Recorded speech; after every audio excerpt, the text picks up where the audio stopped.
and welcome. You're with us here on Business Today. I'm Abha Bakaya. Here are the day's top stories.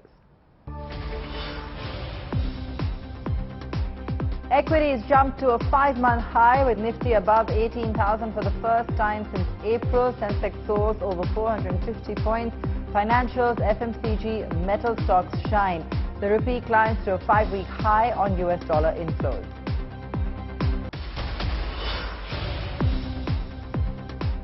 Vedanta picks Gujarat over Maharashtra to set up its mega $20 billion semiconductor plant. Prime Minister Modi expresses optimism, says investment will create a significant impact to boost the economy and jobs in the state. Fatal fire in Telangana, Secunderabad after short circuit in Ebike showroom. 8 dead, 16 others evacuated. Transport Ministry orders preliminary inquiry.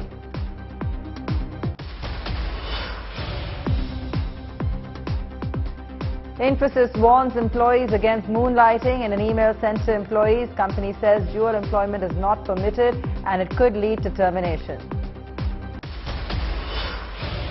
It was a terrific Tuesday on Dalal Street. Markets were at a 5-month high as bulls continued to dominate Dalal Street for a 4th straight session. Sensex continued to stay above the 60,000 mark, soaring over 450 points. Nifty is back at 18,000 for the first time since April. Financials and FMCG sector led the charge today, with Nifty Bank hitting a 10-month high. Bajaj Finserv was the top Nifty gainer as the stock goes ex-split. Tata Consumer, IndusInd Bank, Britannia and Airtel were the other blue-chip gainers. On the flip side, Shree Cement, Cipla, Eicher Motors, Divi Labs and BPCL were the top Nifty laggards. Meanwhile, the rupee made some stellar gains as the dollar was on its course for the longest losing streak in a year. The rupee strengthened 37 paise to close at 79.16 against the US dollar. As Nifty reclaims Mount 18,000, will the momentum sustain? My colleague Sakshi Batra spoke to Himang Jani from Motilal Oswal to find out how much upside investors could expect. He also talks about the sectors and stocks which will lead the markets into the next leg of the rally. Help us understand, how are you looking at the scenario? Does this bull run have more legs to go? Where are the markets headed? Thank you so much for having me, Sakshi. Yes, the kind of outperformance that we are seeing both from January till now and also from July onwards till now is extremely encouraging. And what is interesting to see is that it is backed by strong data points, both in terms of earnings and this festive season that we are in. If you look at the initial indications of the growth across auto, consumer durables and whole host of things, it's pointing to the fact that we are in some sort of a revival mode. And we think that given that backdrop and the fact that flows also have started coming into India in a big way, this trend is likely to continue. Okay, so what levels do you really see for the Nifty by, say, Diwali or the end of the year? I think, given that we are in a strong momentum and the data points are positive, I would definitely be positive in the market. In terms of specific levels, maybe immediate short term, we could look at around 18,500 plus.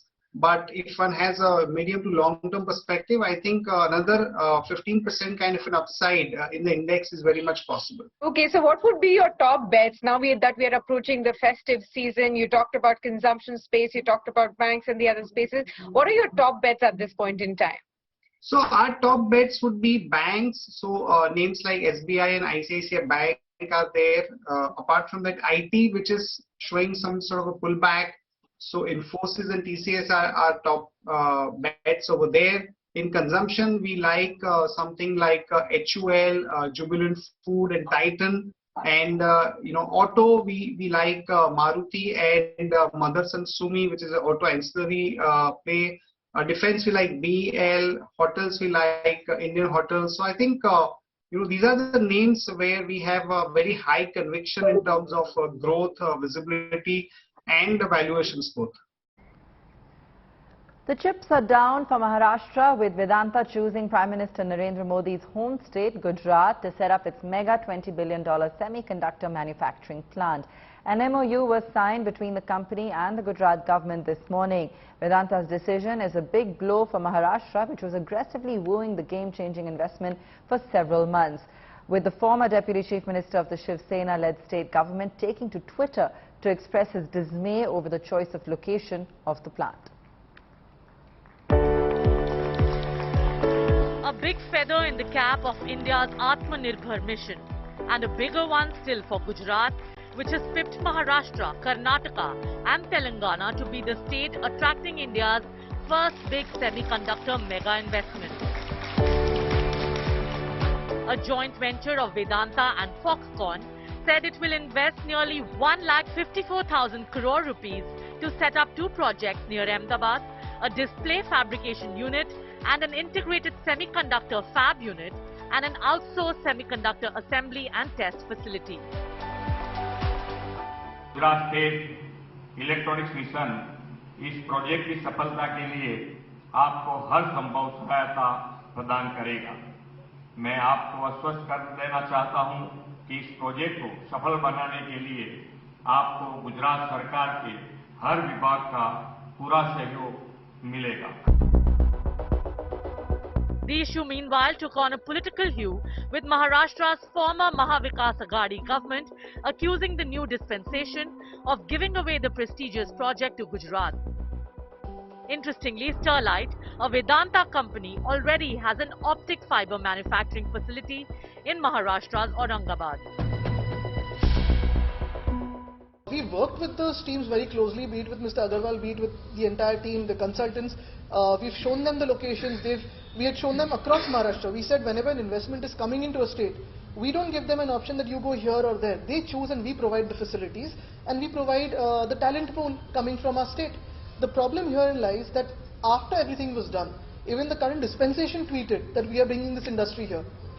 How well have they managed to push this industry away is a matter of great concern and something for fact-finding. So why did Vedanta choose Gujarat? Were the incentives better? Business Today TV compared the SOPs given by the 2 states.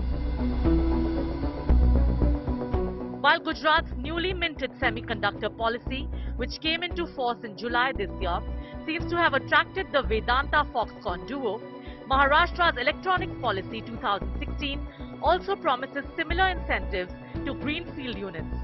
Maharashtra had renewed its policy last year for 2 more years. Both promise a slew of financial, infrastructure and other incentives.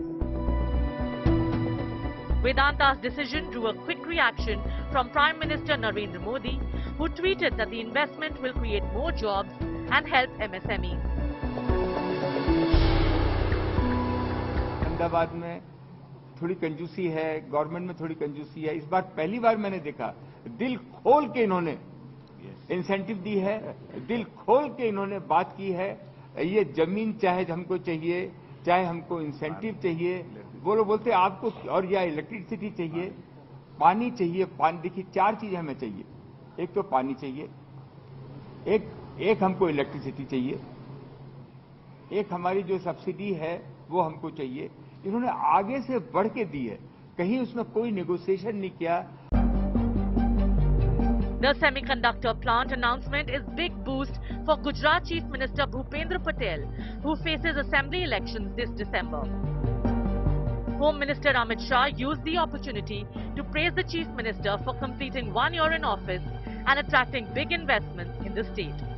Bureau Report, Business Today Television. Technology as we know it today would not be imaginable without semiconductors. The know-how to manufacture semiconductors is with a select few, leading to a shortage plaguing the world during the pandemic. India is on a mission to boosting the Indian electronics industry through manufacturing semiconductors here in India. Listen in to Telecom Minister Ashwini Vaishnav on India's semiconductor mission at the Business Today India at 100 Conclave. We are the vaccine manufacturing capital of the world. By when do you think we could be the chip manufacturing capital of the world? We will definitely become the chip design capital of the world. For sure we will become, because today we have close to 55,000 semiconductor design engineers working for various companies.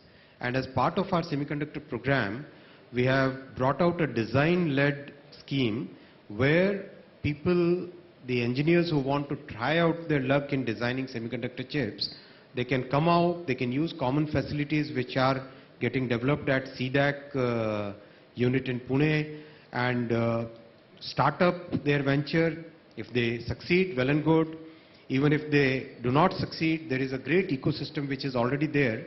So I can say with good sense of confidence, with high degree of confidence, that within next 5 to 6 years, we will become a great semiconductor design capital of the world. We will definitely use that capability to feed into our semiconductor manufacturing also. Fire broke out at an e-bike showroom in Secunderabad yesterday night. The accident took the lives of 8 people.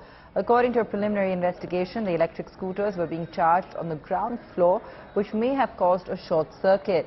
This has brought the limelight back on safety of electric vehicles. The Road Transport Ministry is deputing a team of experts to visit the site to identify the root cause of the incident. Chetan Bhutani joining us now. Chetan, has the government taken cognizance of this incident, and what are their plans now to address some of these concerns? Well, Abha, you correctly pointed out the Ministry of Road Transport and Highways has ordered a preliminary inquiry in the incident at Secunderabad that has sadly claimed 8 lives so far. Well, the ministry is deputing a team of experts to visit the site to identify the root cause analysis of the fire incident. Well, sources also pointing out that the appropriate action will be taken against the company for alleged mislapses and what all led to the cause of fire. Well, under motor vehicle legislation, the government has powers to penalize, stop fresh sales of the vehicles, and of course issue a mandatory recall on company's behalf.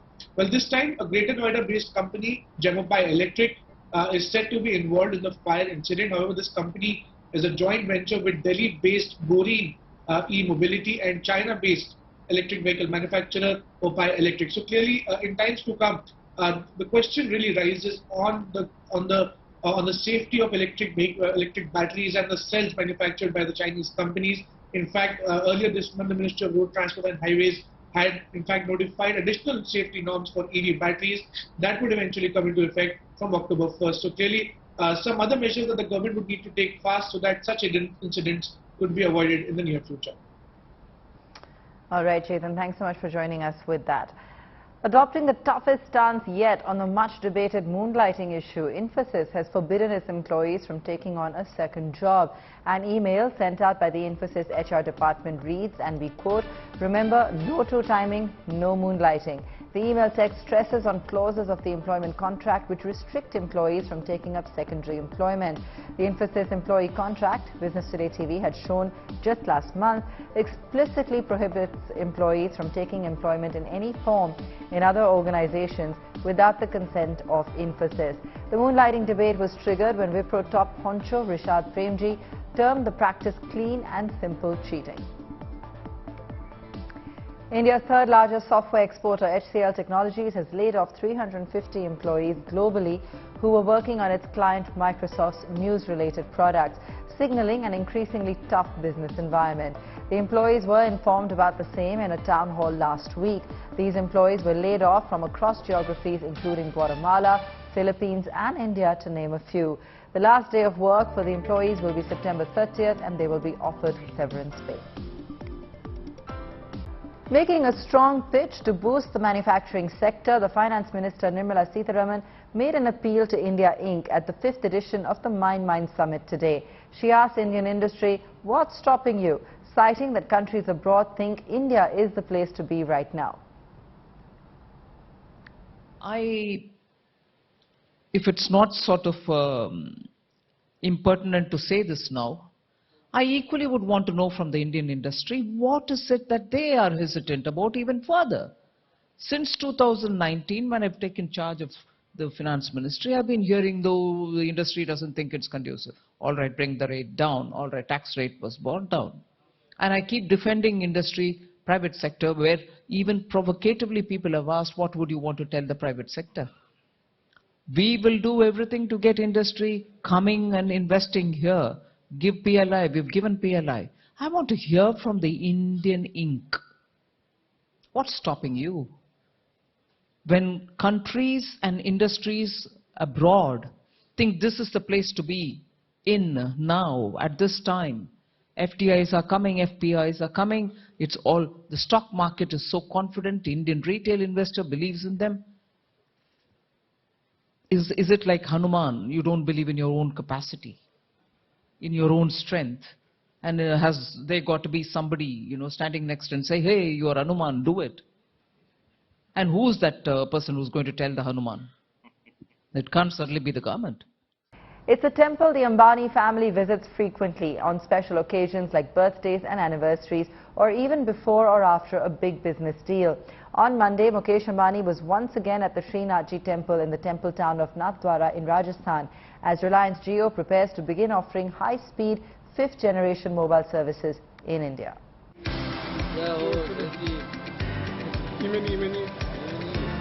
The convoy of Toyota Fortuners with the white Mercedes S-Class entered Nathdwara at around 5:15 p.m. on Monday.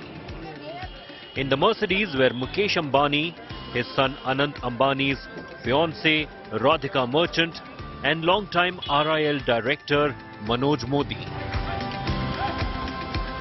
After attending the evening Aarti, the three were felicitated by temple priest Goswami Vishal Bawa. Mukesh Ambani was reportedly in conversation with the temple authorities for over an hour, discussing the construction of a new temple among other things. The Reliance Industries chairman also launched 4G services in the temple town. Three groups flew to Dobak Airport near Udaipur before proceeding to Nathdwara by road. They returned the same evening.